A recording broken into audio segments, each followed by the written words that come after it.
Méditons avec la communauté des disciples du Christ vivant en ce samedi 20 septembre 2025, 24e semaine du temps ordinaire, année liturgique C. Évangile de Jésus-Christ selon Saint Luc au chapitre 8, versets 4 à 15. En ce temps-là, comme une grande foule se rassemblait et que de chaque ville on venait vers Jésus, il dit dans une parabole: le semeur sortit pour semer la semence, et comme il semait, il en tomba au bord du chemin. Les passants la piétinèrent, et les oiseaux du ciel mangèrent tout. Il en tomba aussi dans les pierres, elle poussa, et elle sécha parce qu'elle n'avait pas d'humidité. Il en tomba aussi au milieu des ronces, et les ronces, en poussant avec elle, l'étouffèrent. Il en tomba enfin dans la bonne terre, elle poussa, et elle donna du fruit au centuple. Disant cela, il éleva la voix. Celui qui a des oreilles pour entendre, qu'il entende. Ses disciples lui demandaient ce que signifiait cette parabole. Il leur déclara: à vous, il est donné de connaître les mystères du royaume de Dieu, mais les autres n'ont que les paraboles. Ainsi, comme il est écrit, ils regardent sans regarder, ils entendent sans comprendre. Voici ce que signifie la parabole. La semence, c'est la parole de Dieu. Il y a ceux qui sont au bord du chemin. Ceux-là ont entendu, puis le diable survient et il enlève de leur cœur la parole pour les empêcher de croire et d'être sauvés. Il y a ceux qui sont dans les pierres. Lorsqu'ils entendent, ils accueillent la parole avec joie, mais ils n'ont pas de racines. Ils croient pour un moment et au moment de l'épreuve, ils abandonnent. Ce qui est tombé dans les ronces, ce sont les gens qui ont entendu, mais qui sont étouffés, chemin faisant, par les soucis, la richesse et les plaisirs de la vie et ne parviennent pas à maturité. Et ce qui est tombé dans la bonne terre, ce sont les gens qui ont entendu la parole dans un cœur bon et généreux, qui la retiennent et portent du fruit par leur persévérance. Acclamons la parole de Dieu.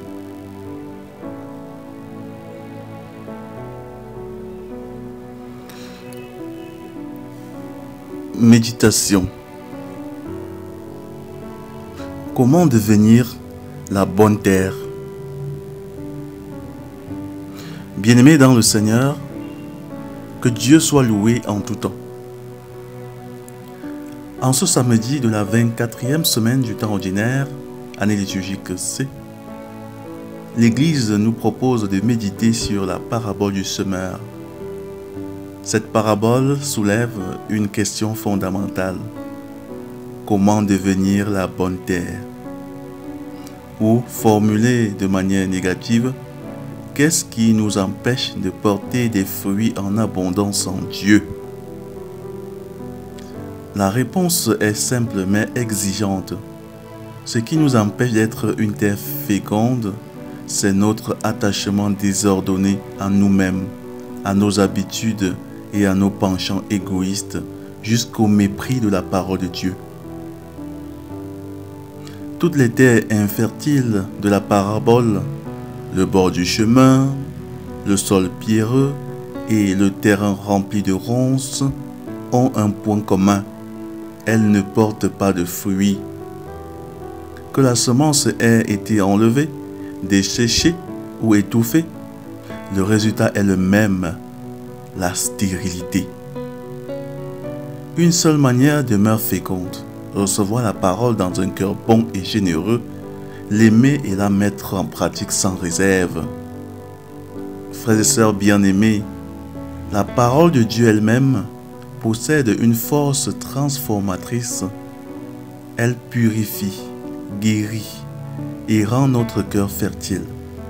Même si nous étions des terrains durs, pierreux ou encombrés, Si nous choisissons de mettre la parole en pratique, elle transforme notre vie et nous rend féconds. Ainsi, ce qui empêche le fruit, c'est notre résistance intérieure, notre attachement à nos vieilles habitudes. Le chemin de l'abondance en Dieu est clair.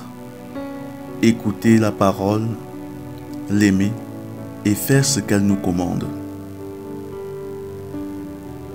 Prions. Père très saint, toi qui as envoyé ton Fils, la parole faite chair, pour illuminer notre ténèbres, rends nos cœurs disponibles et ouverts. Enlève de nous tout ce qui nous rend stériles, la dureté, la superficialité, la distraction et l'attachement aux illusions de ce monde. Par ton esprit, rends-nous semblables à la bonne terre, afin que la parole semée en nous porte du fruit au centuple, foi, espérance et charité. Nous te le demandons par Jésus-Christ, ton Fils bien-aimé, notre Seigneur et notre Sauveur, qui vit et règne avec toi et le Saint-Esprit pour les siècles des siècles. Amen. Intercession.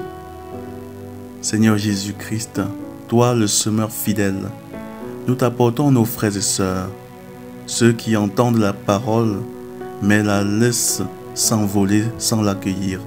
Donne-leur la grâce de l'écoute attentive. Ceux qui reçoivent avec joie, mais abandonnent à l'épreuve, affermis leur foi dans la persévérance. Ceux dont le cœur est encombré par les soucis, la richesse et les plaisirs, libère-les de leurs chaînes pour qu'ils goûtent la vraie joie en toi. Seigneur, fais de ton Église une terre féconde qui porte des fruits de sainteté et de justice pour que le monde croie en ton nom. Vierge Marie, intercède pour nous. Exercice spirituel. Aujourd'hui, choisis un moment précis de silence pour lire un passage de l'Évangile, au moins 10 minutes. Note une phrase qui t'a marqué et garde-la dans ton cœur. Identifie une habitude ou une attache qui t'empêche de laisser la parole porter du fruit. Colère, distraction, attachement à une richesse ou à un plaisir. Offre-la à Dieu dans la prière et décide d'un petit pas concret pour la dépasser. Pose aussi un geste d'amour gratuit. Visite, appelle, aide à une personne dans le besoin, comme signe du fruit que la parole porte déjà en toi. Loué soit Jésus-Christ, à jamais.